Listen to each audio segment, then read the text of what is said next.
আসসালামু আলাইকুম। আমি আশাবাদী আপনারা অনেক ভালো আছেন এবং সুস্থ আছেন। তো এই যে আপনারা অনেকেই বলেন যে ট্রেডিং সাইটটা, যে ট্রেডিং সাইট, যে ফরেক্স ট্রেডিং এবং বাইনারি ট্রেডিং, যে এগুলা কি জুয়া এবং জুয়ার ভিতরে পড়ে কিনা? আমি বলবো যে এগুলা যারা বলে যে জুয়া, যে ট্রেডিং সেক্টরটা হচ্ছে জুয়া, ভাই এটা হচ্ছে ট্রেডিং সেক্টর আর হচ্ছে জুয়া, এটার ভিতরে রাত আর দিন তফাৎ।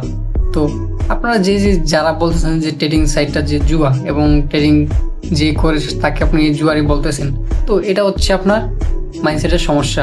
আর আপনার যে মাথায় সমস্যা আছে, আপনি মাথায় সমস্যা না থাকলে আপনি বলতে পারতেন না যে ট্রেডিং সাইটটা যে জুয়া। যে যারা ট্রেডিং করে তারা যা জানে যে মার্কেট অ্যানালাইসিস করতে গেলে কি কি প্রয়োজন এবং মার্কেট অ্যানালাইসিস করলে এখান থেকে কি পাওয়া যায় আর জুয়া খেললে কি পাওয়া যায়। তো যারা ট্রেডিং করে তারাই বোঝে।